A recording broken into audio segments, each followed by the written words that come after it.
Okay, we're going to go ahead and get started here. My name is Caleb Pearson. I'm one of the advisors and owners here at Compass Financial. We've got quite a few people on here already. We'll do a couple of announcements here at the beginning, and then we'll get into the bulk of our presentation today. But thank you for joining us for our second economic town hall for the year, in a year where we could do this every month and have all kinds of new information for you. So thank you. Thought it was an appropriate time, with the election coming up and heading into the end of the year, kind of give an update on where we're sitting right now in our economy and what to look forward to. So again, a couple of housekeeping items here before we get started. You can see my email and a phone number at the bottom of your screen there. We're going to be doing a Q&A at the end. Unfortunately, we have to shut off the Q&A in Zoom because of industry standards and everything. But if you want, you can email me at that email address, caleb.pearson@compassiowa.com, or you can text our office line here at 515-327-1020. And I'll get those up here on one of my screens during the presentation, and we'll make sure we address those questions. A few of you have sent in questions beforehand. We'll do our best to get to those during the presentation. If we don't, just let us know, and we'll try to get to those at the end. This will be recorded as per our last few webinars, so we'll be posting it on our Facebook page, and I'll be sending out a link as well at the end later today, so you can share it with anyone that you want. There's quite a few people who couldn't make it today that wanted the link as well, so that'll go out later today. One more thing, I need to read the disclosure that's at the bottom of the page there, just for industry standards again. So JP Morgan, who is a fund company we work with, they provided the slides that we're going to be going through today. And so JP Morgan is not affiliated with Compass Financial Services or LPL Financial Securities. Securities are offered through LPL Financial, member FINRA SIPC. Investment advice offered through Compass Financial Services, a registered investment advisor and a separate entity from LPL Financial. Now that we got that out of the way, I'll go ahead and get us started. We're gonna bookend the presentation here with two kind of hot topics right now. One obviously is COVID-19, what we've been dealing with all year. And I'll start out with that and talk about the recession that we've seen this year and where we're sitting with the recovery. And then Kurt's going to end the presentation with talk about the election and kind of what to plan ahead for and look at in the coming months ahead after that. So, and then in between that, we're going to be talking, our other Compass advisors are going to be covering other topics like equities, bond market, Federal Reserve, all those types of things as well. So our goal is to keep it under 45 minutes and leave time at the end for questions. So first thing I want to talk about here, you can see on the screen is a graph that shows us where we're sitting with confirmed cases and fatalities with COVID-19. The blue line here is what the confirmed cases. It's a 7-day moving average. And so you can see we've seen an increase here in the last few months. And the darker line here is fatalities. And thankfully, though, we don't like to see fatalities, that line hasn't increased as much or to the same extent that the blue line has. And so, thinking about why the blue line is going up the way that it is, if you think about what's been happening over the last few months, kids going back to school, colleges opening up, the weather's getting a little cooler, so people are spending a little bit more time inside. They're maybe hosting dinner parties instead of going outside and sitting on a patio somewhere, those types of things, where as we're increasing activity and indoor activities, we're going to see an increase in cases. And speaking to medical professionals I know, and just doing some research as well on my end, thankfully, we're not seeing as big of increases in hospitalizations. And so that's showing us that though there are more confirmed cases, it seems that they're the more mild cases, and maybe the virus is weakening a little bit. And of course, we don't like to see that increase in cases. At least they're not as bad potentially as they have been in the past. So, but something to keep an eye on. If we continue to see that go up, and then we start seeing the fatalities going up again, there may be a decrease in economic activity and potentially another shutdown. And that's something that don't think the markets will like, but it's something that we need to keep an eye on and be aware of. So moving on from that, we're going to talk a little bit, I'm going to talk a little bit here about the recession that we've seen this year and kind of how it stacks up to previous recessions, as well as the recovery and where we're sitting in the recovery right now. So this slide that you're looking at here shows us different recessions dating back to 1910, and the circles show us how big that recession is, and then where it falls vertically here shows us how long that recession lasted. And a recession, for those of you who don't know, is defined as multiple months of a decline in economic activity, and it's measured by GDP. So the biggest and worst recession we've seen is the Great Depression, as you might expect. GDP was down by 26.7% over that time, and it lasted between 3 and 4 years. So it was a long, extended recession, and it was a very big recession.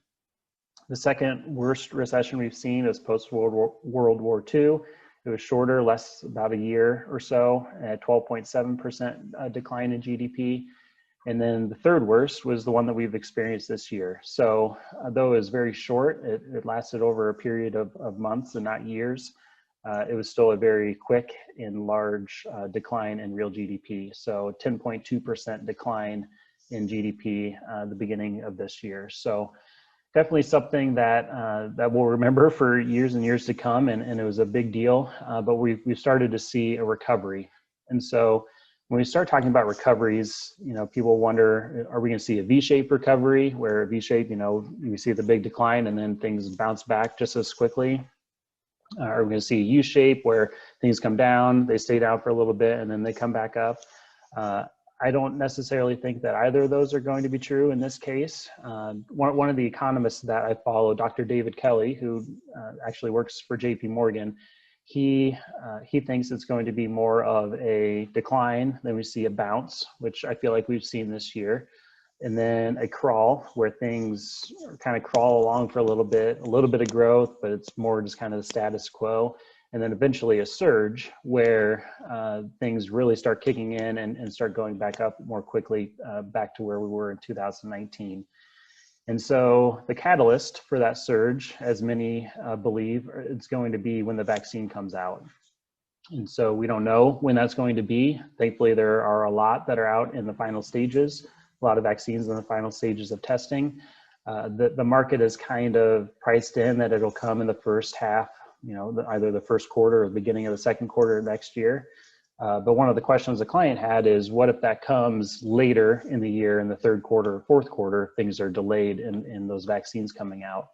Well, if that's the case, then that crawl that I mentioned before is going to continue for a longer period of time, and that could hurt the economy the longer that goes on.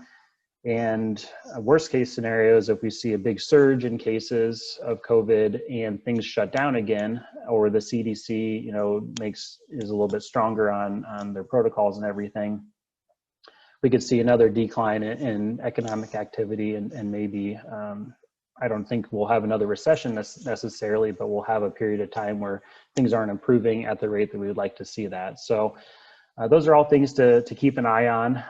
We hope that the vaccine comes out, and when it does, then things will get back to normal, or at least a new normal. But until then, things are going to kind of keep creeping along like they have here over the last 6 months or so. So moving on here, a couple of other things I want to touch on before we move on. One is, what kind of economic activity are we seeing, and what has been increasing as far as economic activity goes. So these are a few different data points. It's kind of a busy graph, but I wanted to point these out, a couple of things on here. So as you might expect, TSA travel traffic year over year, we're about 62% lower in TSA traveler traffic as we were a year ago. As you might expect, not as many people are flying. I traveled this last week to Florida, and the flight down to Florida was jam-packed, and coming back it was about 50% capacity. So people are going to warmer places, which is good. They're going to be able to spend more time outside, which is wonderful.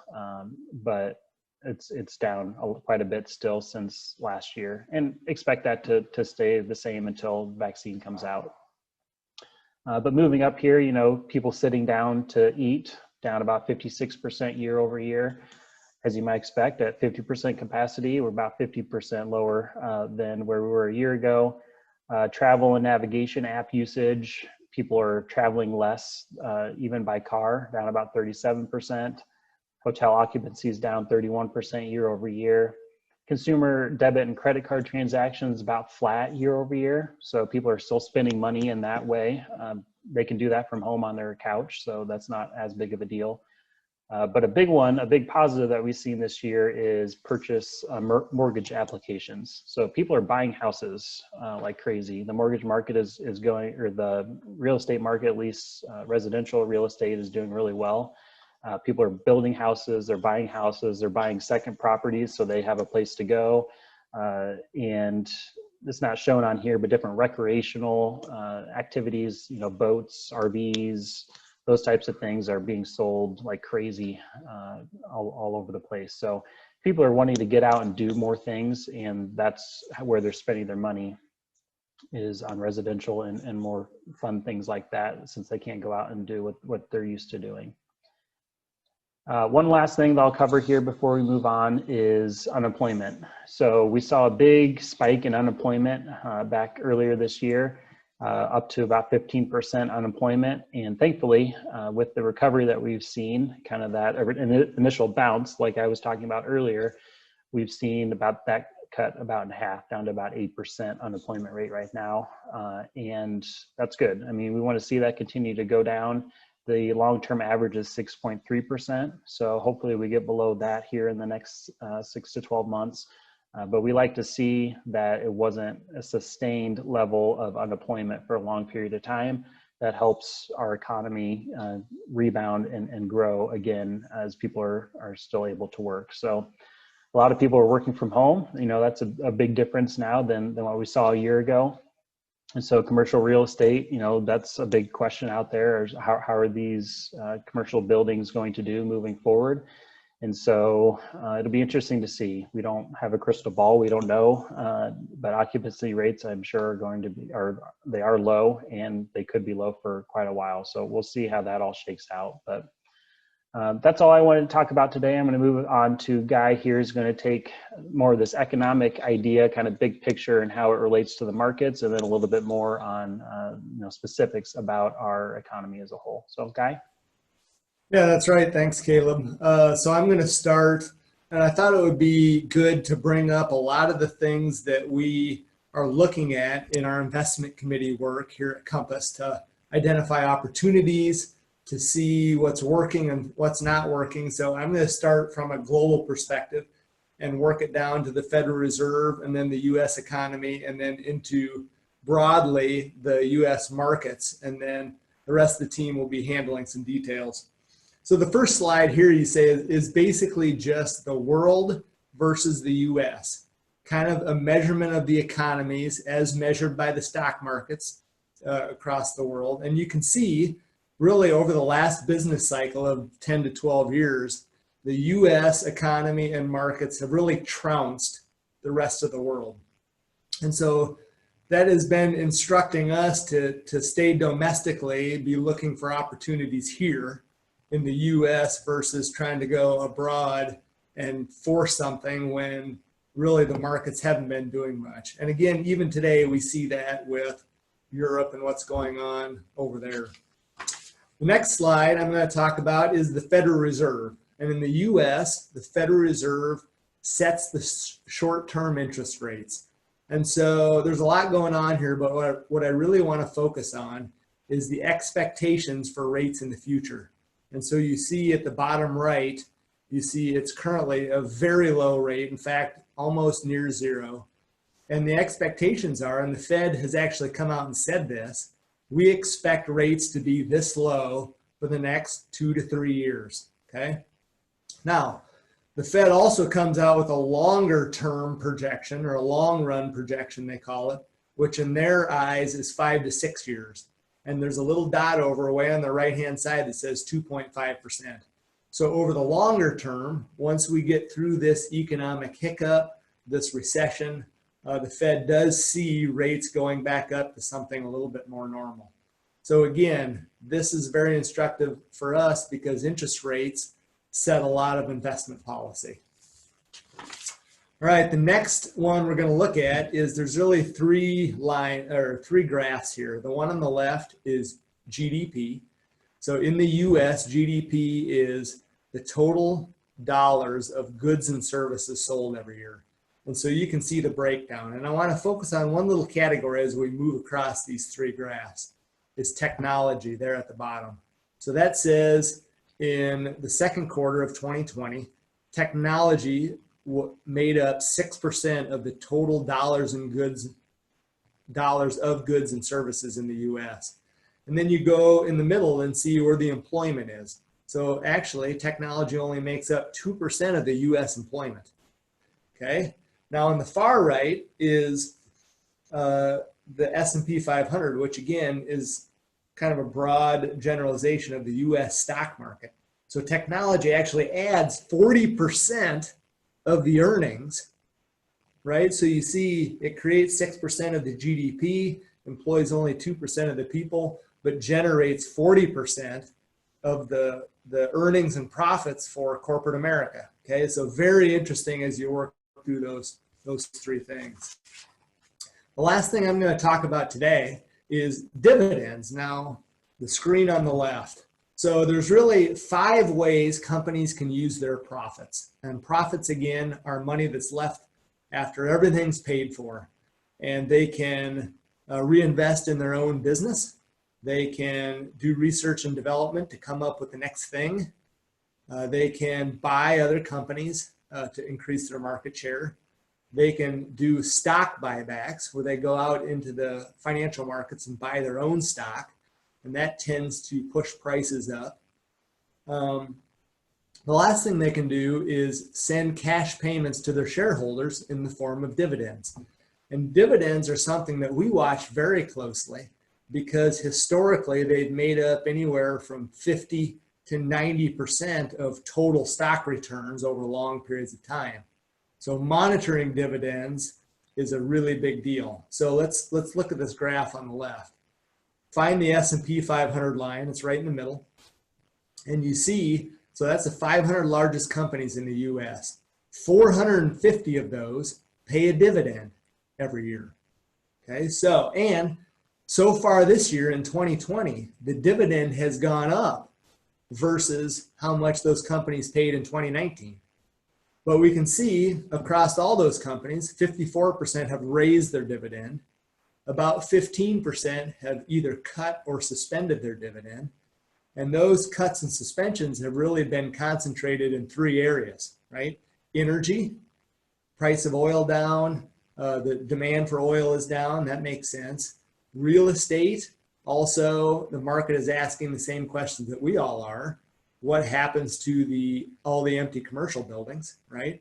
And then consumer discretionary. So these are really the luxury purchases that have really been impacted during this time. So the summary here is, yes, there is pressure on dividends, and the pace of dividend cut announcements by companies is way down. Okay, back in early summer, we heard about a lot of dividend cuts. We haven't heard about many recently, so the pace is slowing down.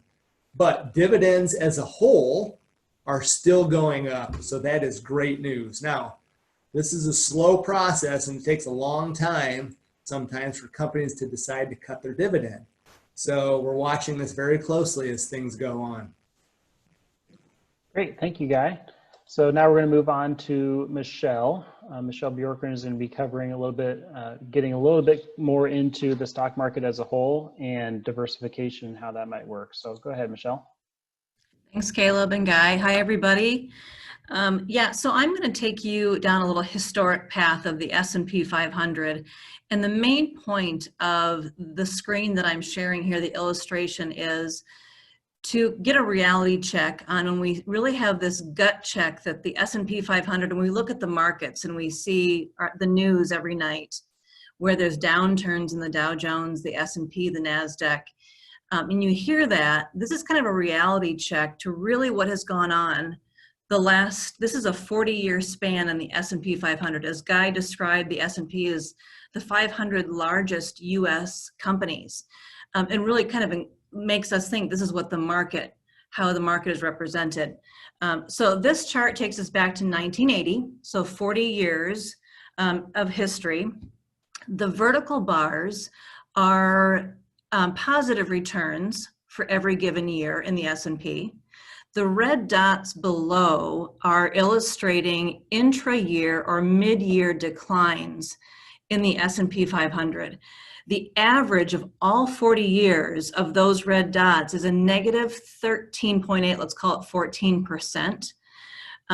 But what's really interesting to point out here is 30 of the last 40 years have been positive returns in the S&P 500. And that's 40 years of history. And I'm not sure any of us would really be able to have envisioned that, but that's our reality is 30 out of 40 years have been positive. So let's fast forward to this year. Caleb mentioned, yeah, we had some pain in March of this year with our recession, and about the second, third week of March, the S&P 500 was down 34%. And we all felt it. We were a little nervous, obviously, making adjustments here with portfolios and talking to clients. But year to date, the S&P 500 is up roughly 5 to 6%. So the moral of this story for us to look at is, had you moved to cash and panicked in March when everything seemed to be unraveling, you would have missed out on that rebound. And I think this slide is very powerful that represents that to stick with things and maybe adjust and rebalance a little bit, but just being very careful with the decisions that you're making and not basing that on emotion. So this gives us kind of a high-level history of the S&P 500. Most of us, myself included, most of you are not invested 100% in the S&P 500. We'd have to really buckle in and take on a lot of risk. But I want to move on now to diversification and having kind of an asset allocation approach to your portfolio. So this is, again, as we've mentioned, kind of busy slides here, lots of colors, but I want to break it down for you. This is called the Callan Chart. And this kind of outlines specific asset classes. And when we talk about asset classes, we throw around terminology like large cap, small cap, mid cap, fixed income. It's basically just how companies are ranked from a capital standpoint. But this chart is graphing the last 15 years of how different asset classes have moved or have fared over economic conditions. So I want to point out a couple things to you here. Large cap growth stocks are those large U.S. companies we talk about that are typically in the S&P 500. And so if you look to the far left, you'll see large cap about the middle of the year of 2005 is kind of that greenish color. If you then follow throughout, going forward then to today, you see that the large cap asset class has kind of been all over the board. We've had some good years, we've had some bad years. And that is the case with very specific asset classes. So I want to talk for a moment about asset allocation, which is more diversification versus relying on a specific asset class. So diversification does not work all the time, but it does work over time. And when I say asset allocation, I'm talking for the purposes of this slide, it's a 60% stock, 40% bond portfolio. And theoretically, this approach will kind of be a smoother ride over the long term with your portfolio. Let me direct you to the white or light gray boxes. And Caleb, if you can there you go. So asset allocation, again, a 60-40 split. If you were invested this way the last 15 years, there would still be some definite volatility and some movement, but it would be a little bit of smoother ride versus being very specific in a certain asset. So if you go to the far right, the average annualized return over the last 15 years is in asset allocation is just about 6.5%. So those folks that have done retirement planning with us, financial planning over the years, where we've done projections for you for retirement, we've been historically using, I'd say the last maybe 10 years, a 5 to 6% rate of return on your assets. So if you look at this right here being allocated amongst several different asset classes, the return would have been about 6.5%, so we're hitting that target. Volatility, though, is something also to pay attention to. The far right column, being diversified and allocated across the board, the volatility piece ranks just above two of the most conservative places we could be invested. One is cash, and the second is fixed income. And when I say fixed income, I talk about it's basically U.S. Treasuries, corporates, more of the high quality bonds, and then an asset allocated portfolio is just going to be the next in line as far as volatility. So when we're looking at returns and volatility, having a diversified portfolio is definitely going to be rewarded. Great, thank you, Michelle. Next, we're going to move on to Steve, who's going to dig in a little bit more on some specifics as it relates to stock markets and kind of where we're sitting price-wise, price to earnings, and how that's affecting the market. So go ahead, Steve. All right, thanks, Caleb. Yes, we're getting a lot of questions about is the market ahead of itself? You know, we're coming out of a recession. Stock prices are higher than they were before that recession began. Is now a good time to be buying, or has the market gotten too expensive? So I want to address that now in just the next couple of minutes. The screen we're looking at shows probably the most commonly used measure of relative value in the stock market, and that's called the price to earnings, or PE ratio. And it's simply measuring stock prices relative to the types of profits that the corporations, the companies in the S&P 500 are generating at any given point in time. And so this takes us back to 1995.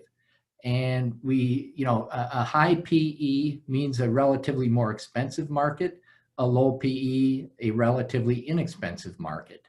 And so when we look across this chart, we see that as we went through the late 90s, prices got as high as we're going to see on this chart, and relative to corporate earnings. And once that bubble burst, beginning with what they called the tech wreck, or the dot-com bubble bursting, we hadn't gotten anywhere near that type of price or PE level in the market until just recently.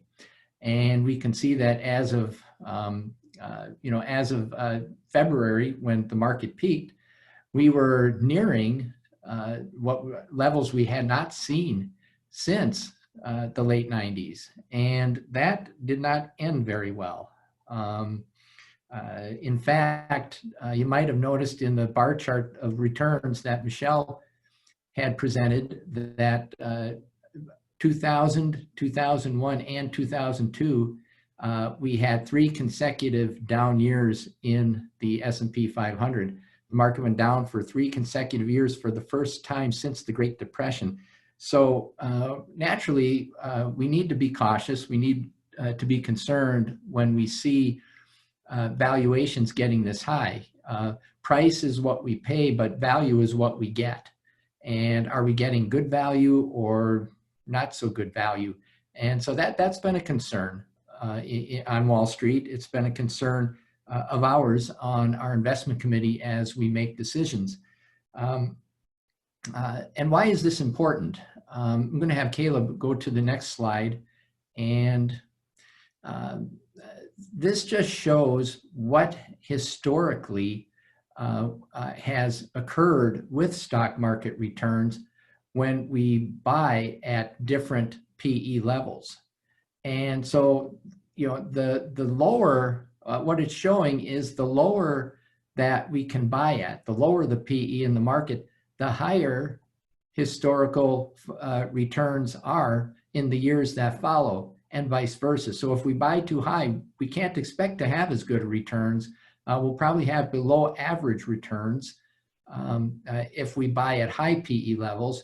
and higher than average returns versus what history, the historical average anyway, would indicate when we buy at relatively low PE levels. So it's a concern. Guy showed how much the tech sector, the technology sector, and just a relative handful of stocks has really propelled the entire indexes much higher. It's really not been an equal opportunity market.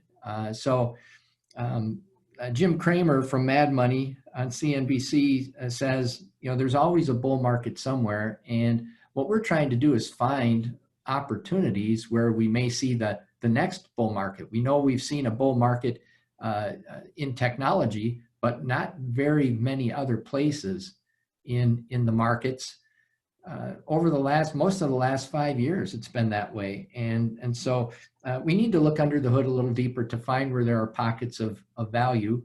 And that's what we're attempting to do, particularly in our growth-oriented portfolios. In our income portfolios, it's harder to do because all the dividends are paid out of the out-of-favor sectors, the ones that aren't in tech and haven't been performing nearly as well. So our total returns haven't been good. Our price action hasn't been good in those models, but we still keep getting the dividends, and that's what some of our clients need who are in those models. They need the income, and those dogs will have their day again someday in the market, but right now they're out of favor.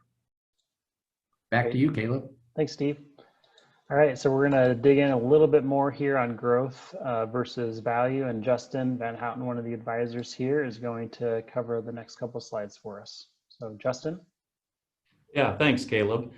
So first thing I'd like to do here is continue this conversation on equity returns for this year and really kind of look at year to date, what's gone on. And so if we look at the middle top chart here, first of all, there's a few things to understand. Along the left side, you see large, mid, and small, and those are large companies, mid companies, so companies that are still well known, but maybe not quite as big yet, like a Peloton. That would be a recent one that a lot of people are seeing and aware of. And then small caps, so up and coming companies that you may not be aware of yet. And so there's different size companies, and then there are different styles that they reside in. And so if you look along the top, starting on the right, you have the growth style companies, and other advisors have alluded to that. These companies are taking the majority of their profit and reinvesting it into the company and growing the company. To the left column, you have value. These are your more established companies. Think of a Coca-Cola or a Johnson & Johnson, a Walmart, where they can still be growing, but at the same time, more of their profits are being returned to shareholders in the form of dividends. And then the middle column is the blend. And so this is a combination of growth and value companies. The S&P 500 would be an example of a blend. And so now that we kind of understand the different areas on this box, one thing that really jumps out, and we've been talking about, is growth. So year to date, growth is up over 26%. The next closest would be the mid-size companies, or the mid-cap growth at 19. The flip side of that is if you look over at value companies, they are all year to date still negative in those returns. So what does this mean for you as an investor? Well, a couple things. And in terms of price, as the growth especially is doing really well, that's causing prices to go up. And to Steve's point he was making earlier. So now if we look at the chart to the right, top right, and it has current PE ratio and also compared to a 20-year average PE ratio. What we've seen this year is the areas of the economy that are doing really well, the price is going up. And so the top right corner for growth, the top of that, the PE ratio for growth, so these large cap tech companies, the stay-at-home economy, the work-at-home economy, Amazon, Facebook, Netflix, those types of companies are becoming quite expensive with a PE ratio over 30.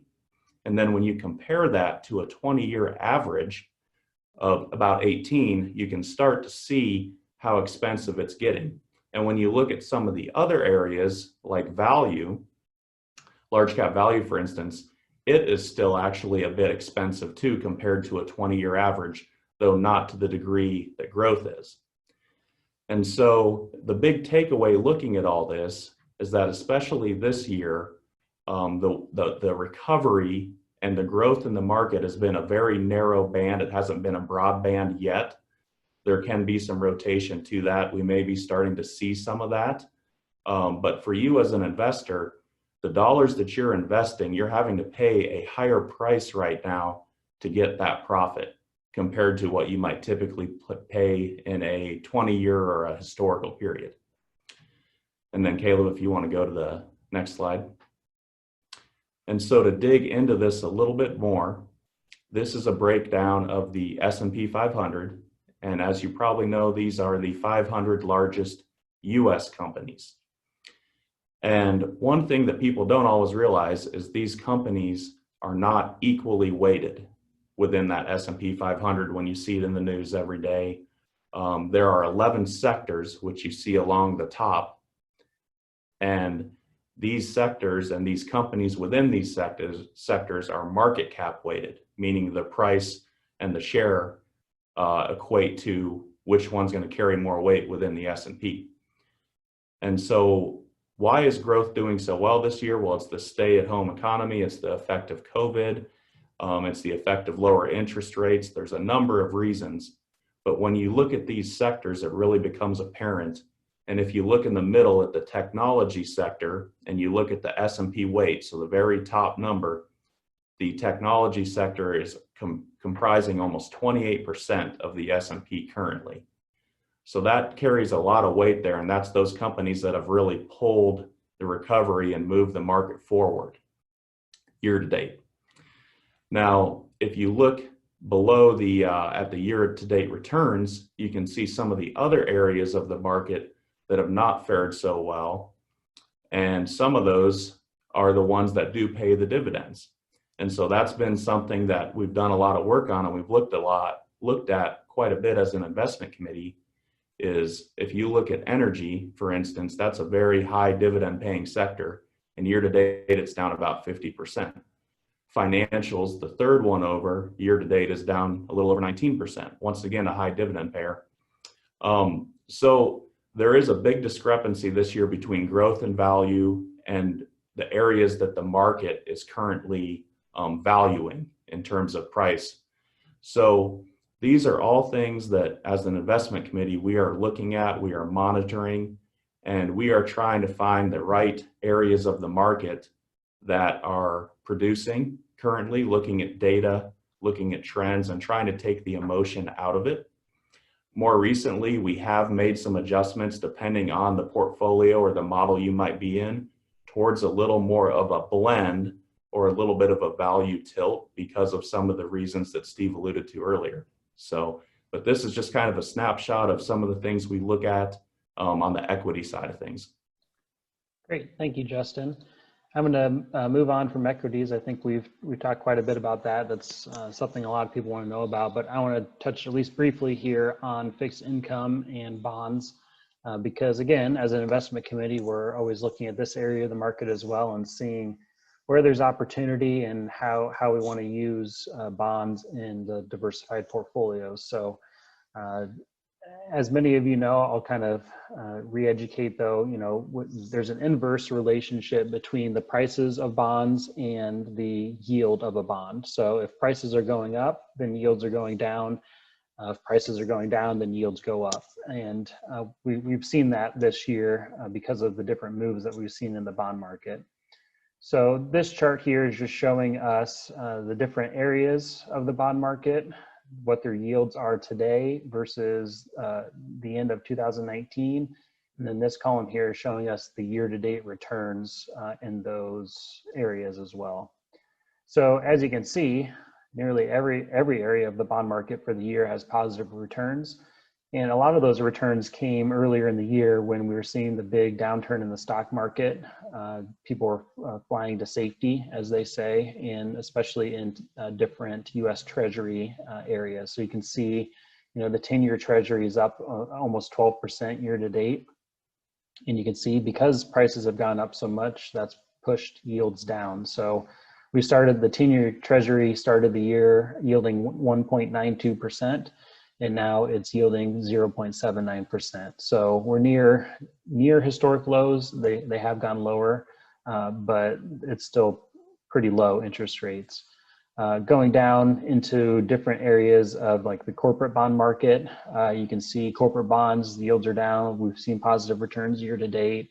High yield, you can see that's one area where yields have actually gone up a little bit. Prices are still positive for that for the year, but because of what we call default risk, the risk of a company going out of business and defaulting on their debt, in a year like this where there's a lot of uncertainty out there, high yield bonds typically start yielding higher because there is more risk holding those. And so when we're looking at bonds in the investment committee and how that fits in with a portfolio, we're looking at bonds for two different reasons. One is to diversify away stock market risk. So earlier this year, when markets were down, if we have an allocation to bonds, that should reduce some of the downside of the stock portfolio. Treasuries did that this year, and they definitely helped. And so we're holding some of those in different model portfolios that we have, depending on your risk tolerance. Another thing that we look at, though, when it comes to bonds is higher yielding bonds for people who need income. So if you're retired or nearing retirement and you're needing income off of your investments, we likely have you in one of our high income portfolios where we're managing those to get us a specific yield, so we can send you that income off the portfolio instead of having to sell shares of different holdings to give you that money. So high yield bonds, that's one area that we've been looking at. But there's different areas within the fixed income market as well that we look at. And we typically try to target that 5% yield, net yield off the portfolio. And we've been able to do that this year. We've had to get a little creative, looking at different things like emerging market debt and that type of stuff, but it's still doable. It's a challenge. It's a challenge to both get you yield and income and also some price appreciation as well, because there's not a lot out there that's paying a good dividend that gives us a high or a good yield that gives us an increase in price as well. So getting creative there, it's something we're constantly looking at and trying to be creative with that. But I wanted to touch on the fixed income a little bit here. So my watch just buzzed at me. We're getting near the end of time here, but we want to cover the most important topic probably that everyone is on the call for here today, and that's the election and what we're anticipating, what we're looking for, and how we view that in markets as a whole. So Kurt, go ahead and unmute yourself. Well, I think the time's up, so we just well move to Q&A, right? All right, we're done. Thanks, guys.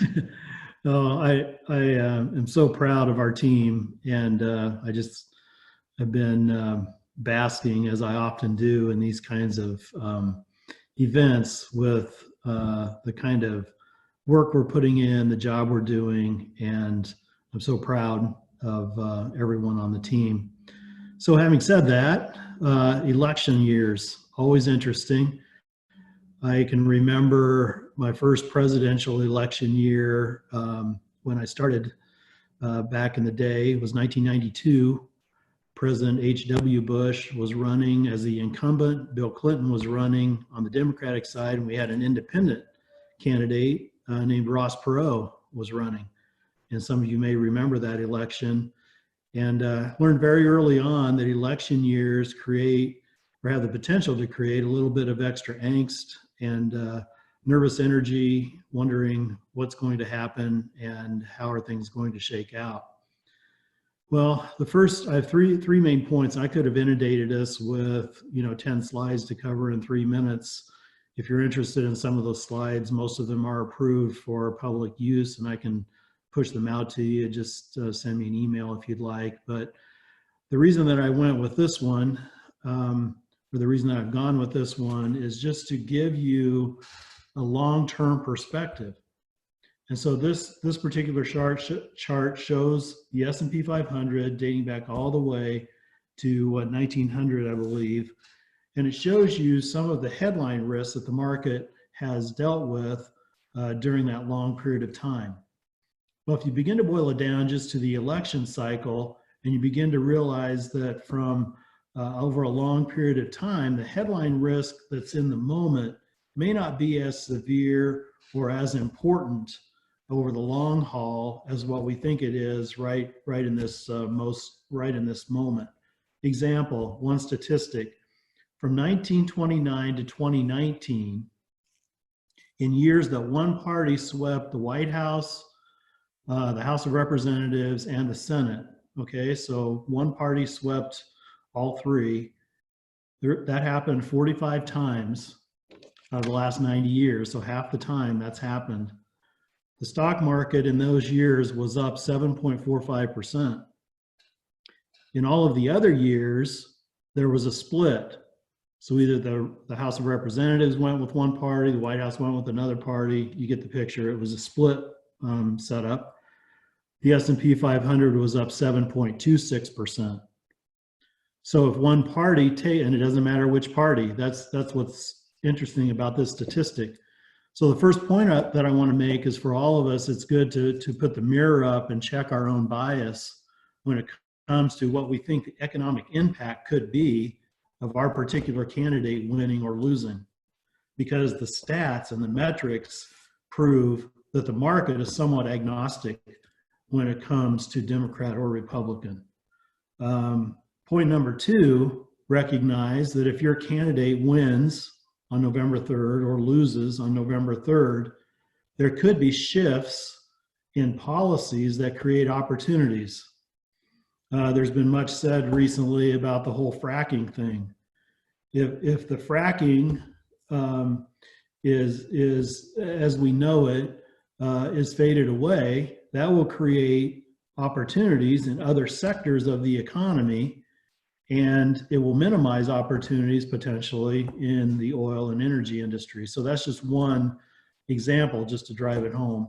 So don't despair if your candidate or things don't go your way on November 3rd. There will be opportunities coming out of the election that might be very interesting. And of course, that's one of the things we will be analyzing. And the third point, my last point, is many times political candidates campaign differently than how they govern. I remember specifically referencing that first election as an advisor. Bill Clinton, of course, won that election. I remember certain individuals worried, concerned, what's going to happen now? Well, some of the ways that Bill Clinton governed weren't too far removed from stances that the Republicans liked. And so that was a perfect illustration for us to kind of look at and consider. So bottom line, headline risk is always going to be with us when it comes to our investments.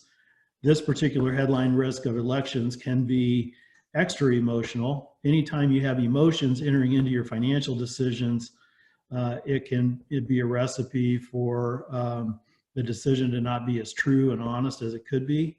So it's very important to lean on your advisor. We work really hard at remaining unbiased and staying true to looking at the financial aspect of the decision rather than any emotional aspect of the decision. So I'm sure I've heard from many of you with questions. Feel free to call anytime. That's what we're here for, is to help you as a client through the emotional times that we can all face. And that's one of our primary values that we can bring to the table and help you with.